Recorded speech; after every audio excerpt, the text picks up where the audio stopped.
Kalau nerawang itu bisa ngelihat hal gaib juga nggak, Ci?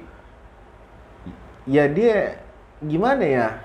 Di saat dia harus explore, ya kan, di ke tempat-tempat yang angker, ke tempat-tempat makam keramat, di tempat gini, dia itu membawa khadam yang khusus bisa mendampingi di tempat angker, di tempat ini. Tapi kan dia nggak tahu.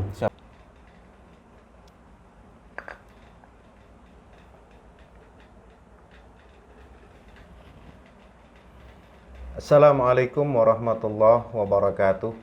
Kami ucapkan terima kasih kepada para sobat Dua Mata Jidul yang telah mendukung keberadaan channel kami ini. Dan jangan lupa untuk selalu like, share, subscribe, dan jangan lupa untuk membunyikan lonceng agar kalian tidak tertinggal video-video terbaru dari kami. Untuk para sobat yang mengalami gangguan non-fisik, dapat menghubungi kami di nomor kontak yang tertera di bawah ini. Terima kasih. Assalamualaikum warahmatullahi wabarakatuh.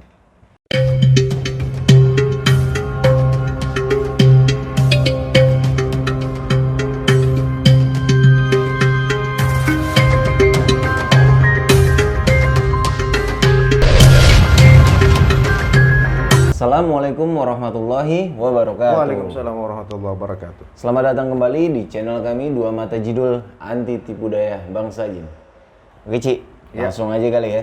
Pada kesempatan kali ini kami akan membahas topik terkait mata batin, penerawangan atau indera ketujuh lah bahasanya kan. Karena ada aja gitu ya, orang sotoy atau nggak sotoy kali ya, yang dimana itu dia kayak bisa tahu gitu apa yang akan terjadi nanti gitu. Entah feelingnya kuat, rasanya kuat, tapi gimana, coba Ci lo jelasin gitu. Ini penerawangan ini sama dengan mata batin atau enggak gitu Ci? Coba salah satu deh, satu-satu dijabarin gitu Ci. Kalau dikatakan samakah penerawangan dengan mata batin, itu jauh beda. Jauh beda. Jauh beda. Yeah. Karena apa? Penerawangan itu setiap orang yang rajin sholatnya, yang rajin zikir dengan sesuatu zikirannya, pasti dia bisa menerawang. Itu pasti itu? Pasti. Masa sih? Iya, pasti. Dengan istilahnya apa yang diajari oleh gurunya gitu. Tetap harus ada guru. Tetap harus dengan guru penerawangan. Nah, kalau mata batin ini tidak semudah yang kita bayangkan. Karena harus ada tahapan-tahapannya. Tapi tetap bisa dipelajarin. Bisa dipelajarin. Ya, jadi penerawangan bisa dipelajarin, mata batin juga bisa dipelajarin. Tapi jelas beda karena tingkat kesulitan membuka mata batin tidak semudah penerawangan gitu. Nah, kalau penerawangan tuh contohnya yang gimana sih? Jadi gini loh, kalau penerawangan dia itu tidak spontan. Misal orang nanya gitu, seumpama, tolong dong tanyakan handphone saya tadi hilang jam sekian-sekian. Oh ya, nanti tunggu, saya terawang dulu. Tuh, begitu jawabannya.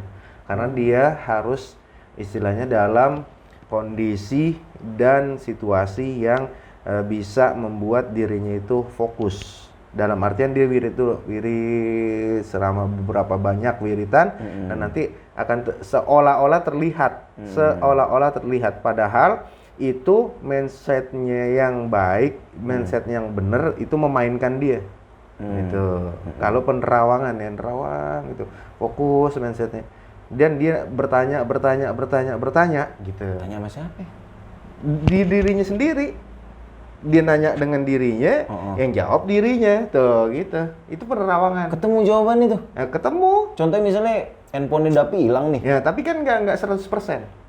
Nggak 100%. Jadi antara istilahnya 70, 40, 60. kadang dia Bisa meleset. meleset. Tuh, begitu. Penerawang tuh gitu. Meleset. Enggak 100% bener itu. Bukan rasa berarti ya. Bukan Bukan rasa. yang rasa yang pernah kita bahas waktu itu ya. Pasti tadi ngomongin kalau yang saya lihat sih ciri-cirinya ini. Nanti di lebih detail lagi ya nggak tahu, saya cuma ngeliatnya segitu aja. Doang. Ya itu. Dia mentok gitu. Ada kata mentoknya dia. Tapi kalau mata batin nggak pernah mentok dia. Ini gitu. penerawangan ini metode belajarnya gimana sih?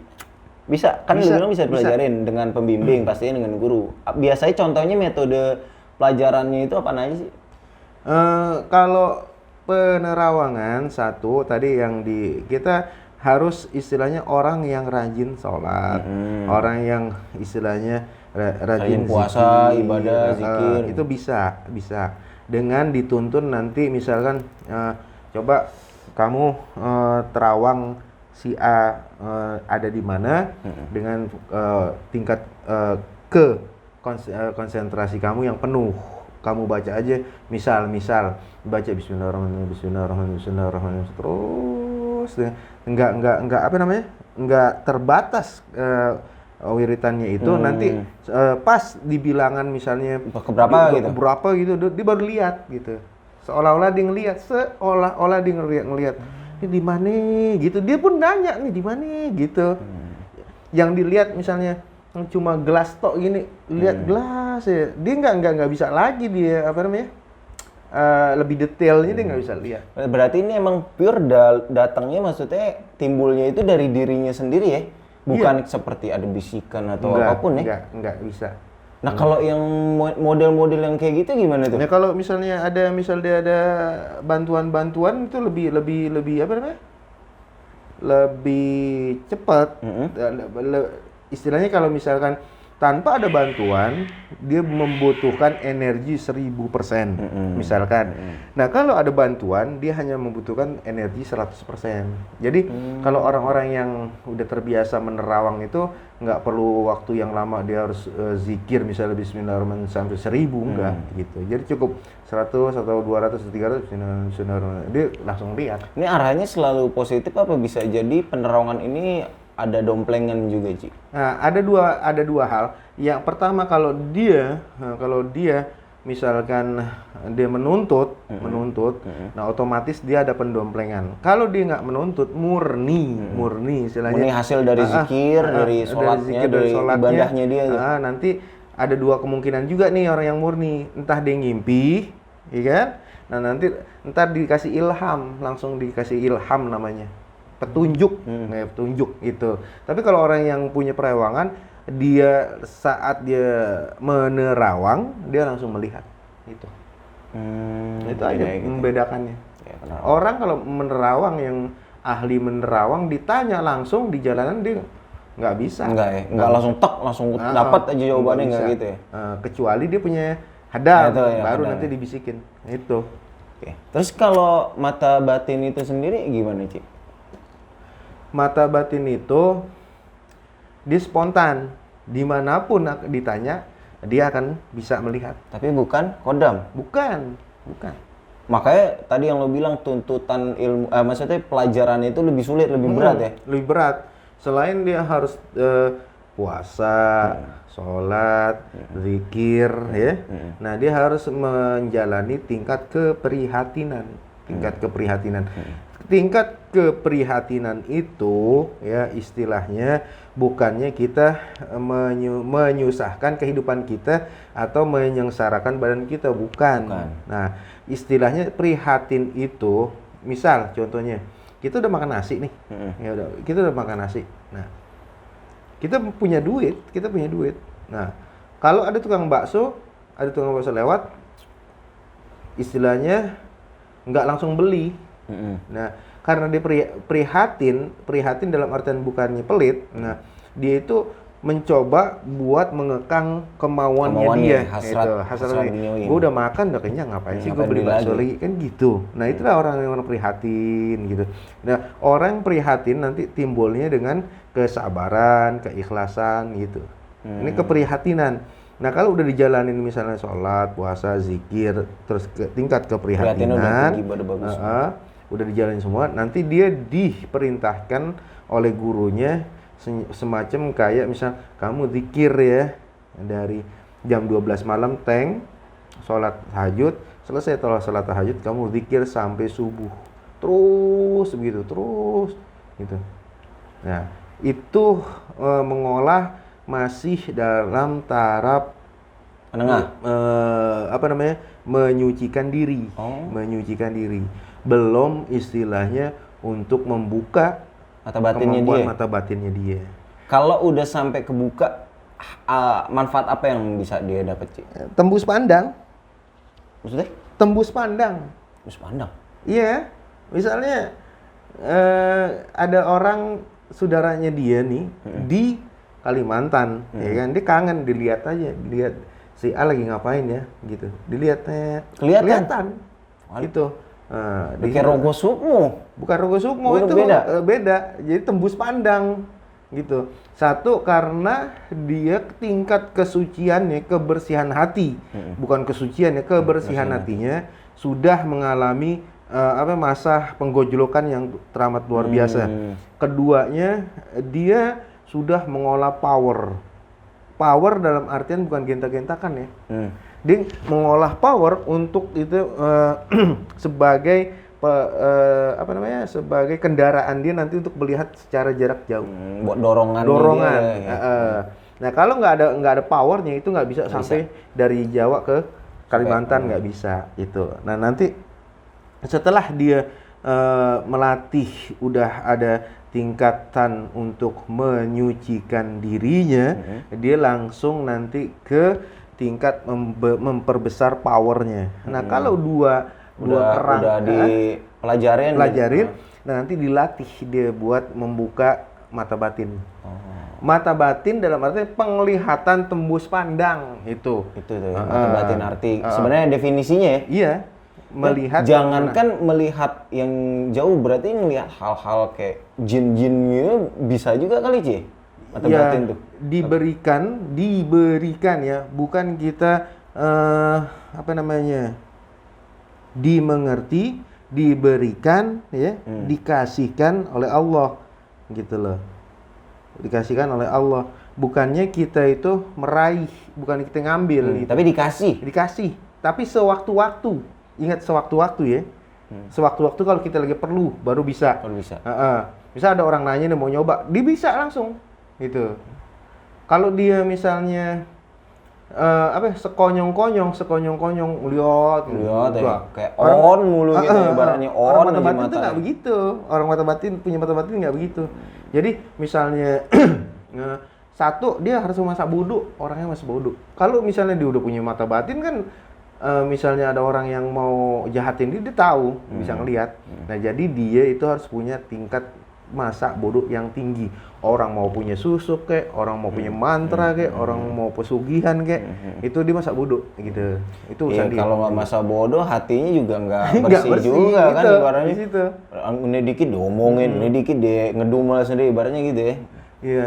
Terus ada juga nih, gue kan pernah ngelihat beberapa konten-konten video, Ci, atau pernah dengar juga cerita lah tentang nih si ini bisa buka mata batin nih gitu kan. Dalam artian, jadi misalnya lu bisa mata batin, nah lu bisa ngebuka mata batin gue nih, misalnya nih di situ ada kuntilanak nih barang gitu, nih gue bukain nih, lu lihat, itu bener nggak sih bisa buka mata batin? Kita harus ngelihat dia membuka mata batin orang itu dengan satu gerakan dan bacaan. Pasti dia menggerakkan, misalnya dia gitu, ntar tuh kan gerakan, satu bacaan, dua gerakan, ya kan? Nah, ketika dia melakukan bacaan dan dia melakukan gerakan, ya kan? Itu bukan semata-mata, ya kan? Bukan semata-mata dia yang yang bukain gitu. Gitu. Tapi sebenarnya, jadi gini. Misalnya tuh mau bisa nggak buka mata batin orang? Nih baca aja ini sekian, sebanyak sekian. Kalau bisa dipuasain, gitu. Harusnya itu, yang benar. Enggak, ini yang kita ngomongin kan orang banyak yang bisa buka mata batin orang dengan bacaan dan dengan gerakan. Nah, kalau orang yang bisa membuka mata batin orang dengan gerakan dan bacaan, pasti dia juga mendapatkan itu dari gurunya kan, dari gurunya. Nanti diturunin lagi. Baca ini dan puasain ini gitu. Setelah gue bacain, setelah gue puasain, nanti ada tindakan lagi dari lo apa gitu. Itu. Ya? Nah sekarang istilah. Kalau yang instan gitu gimana tuh? Yang di YouTube nih, misalnya gue ketemu 4 orang nih di jalanan atau 5 orang di jalanan gitu. Nih, nanti gue bukain mata batin lo saat ini, ntar lo bisa ngeliat makhluk-makhluk yang ada. Gue nggak percaya gitu kan. Akhirnya, ya udah duduk sini. Langsung kebuka gitu, langsung teriak-teriak lah orang itu bener tuh. Ini kita terlepas dari benar atau tidaknya, kita singkirin dulu itu ya. Kita jawabnya wallahu a'lam, hanya Allah yang tahu. Tapi di balik itu ada rekayasa. Mungkin ya, kemungkinan ada rekayasa. Namanya konten ya. Iya, namanya konten. Mungkin itu rekayasa satu. Keduanya, kalaupun dia bisa, ya tidak seperti itulah caranya. Ya. Ketiganya, dia bisa aja menunjukkan hal-hal yang gaib dilihat oleh orang lain, tapi judulnya dia bisa juga nggak melihat apa yang dilihat sama si orang itu. Misalnya gini, lu harus begini tuh, gini. Ntar kalau nggak percaya lu, gue kasih lihat lo. Iya, gue nggak percaya. Coba kalau lu bisa ngasih lihat, baru gue percaya. Bener. Nah, lihat sono, ada apaan? Nah, kan dia tiba nunjuk, ya kan? Wah, kok dia anak kabur kan? Nah kita belum tentu lu lihat juga. Lihat, gitu loh. Belum tentu gue yang nunjukin itu lihat gitu. Dan saat dia melihat, saat dia menunjuk, dia melihat, ya kan? Nah, ada rasa kebanggaan, dia rasa lu apa yang lu lihat. Padahal dia belum tentu bisa lihat. Tuh, gitu. Nah. Emang cuma karena kebetulan aja apa ya? Enggak tuh? Sistemnya manggil. Jadi gitu.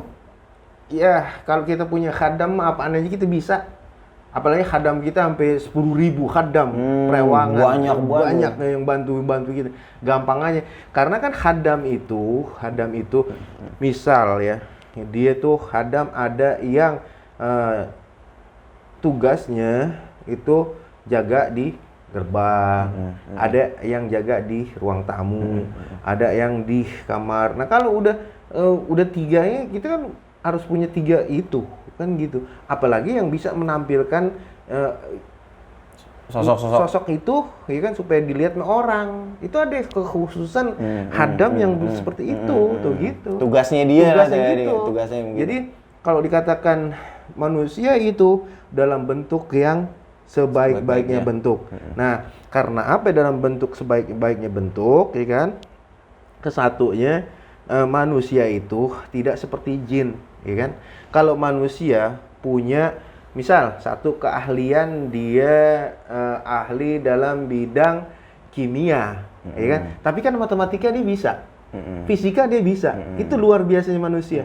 Misalkan seorang ustadz, seorang kiai, dia ahli sorof, tapi kan dia bisa baca kitab fikih, dia bisa. Itulah manusia kalau luar biasa. Kalau jin mah satu aja udah tok. Penjaga gerbang ya penjaga gerbang gitu. Nah, di sini yang dibilang, makanya harus jelas, harus ngerti yang dibilang fi ahsanit taqwim. Tuh di situ dijadikan manusia dalam bentuk sebaik-baik bentuk. Nah, di situ maksudnya gitu. Jadi jangan sombong. Alah, kita kan makhluk yang paling hebat, paling yang sempurna. Jangan begitu. Di situ kesempurnaan manusia. Nah, jadi intinya penerawangan dan mata batin itu jauh beda. Perjalanannya jauh beda. Kalau misalkan ya, anak SMP, ya kan, baru ngerokok di jalanan, lu sombongnya minta ampun. Nah, kita yang udah dari redengkon nggak pernah kan ngerokok di jalan, nggak bisa. Begitulah istilahnya orang yang nerawang sama orang yang punya ahli mata batin. Dia orang mata batin, dia diem aja masa bodoh, nggak pernah ngomongin ilmu di warkop istilahnya itu. Kalau nerawang itu bisa ngelihat hal gaib juga nggak, Ci? Ya dia gimana ya? Di saat dia harus explore, ya kan? Dia ke tempat-tempat yang angker, ke tempat-tempat makam keramat, di tempat gini. Dia itu membawa khadam yang khusus bisa mendampingi di tempat angker, di tempat ini. Tapi kan dia nggak tahu Siapa yang nih? yang mendampingi dia, kayak gitu. Dia taunya kalau di tempat angker baca aja ini, gitu loh kata gurunya. Kalau di tempat keramat baca aja ini. Padahal saat dia baca, dia mengundang khadam yang khusus dalam bidang itu.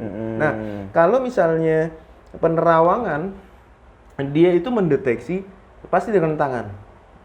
Oh ya ini banyak nih, ini. Dia kan merem. Itu kan yang kita dulu ngomong itu rasa namanya. Dia baru tingkat rasa loh, belum tingkat melihat. Jadi sama dengan orang yang apa namanya,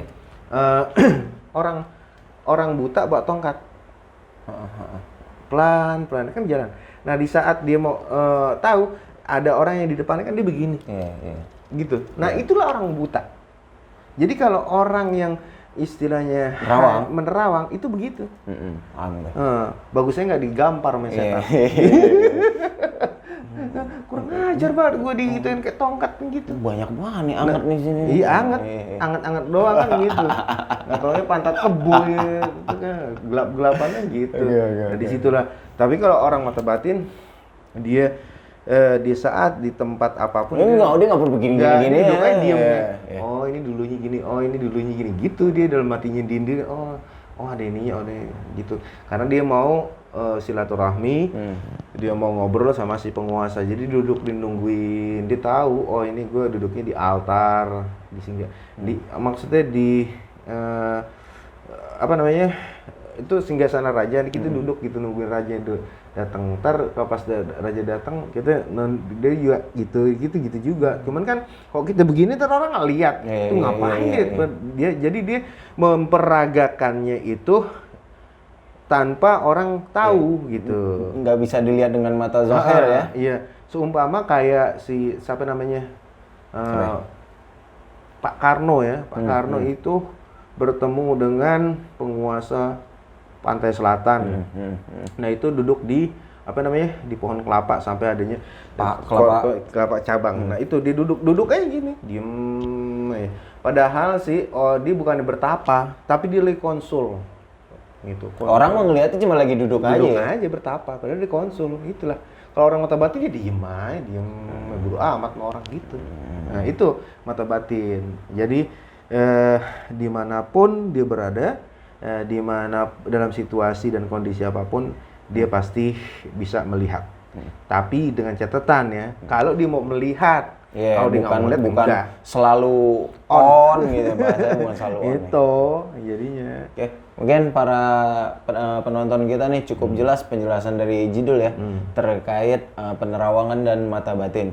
Emang sedikit ada kesamaan, tapi banyak perbedaannya karena tuntutan yang harus dipelajarin buat sampai ke tahap mata batin itu berat dan lebih dalam lagi cuy pastinya. Oke, mungkin kalau dari gue sih cukup Ci, ada tambahan lagi nggak? Ya cukup. Cukup ya? Oke, buat para penonton, buat episode kali ini cukup sampai di sini dulu. Dan jika kalian emang menyukai video-video dari kita, jangan lupa di like video ini, di komen, dan di subscribe. Juga di share ke teman-teman kalian. Ya. Oke, cukup sekian dan terima kasih. Saya Restu. Saya Jidul. Wassalamualaikum warahmatullahi wabarakatuh. Waalaikumsalam warahmatullahi wabarakatuh.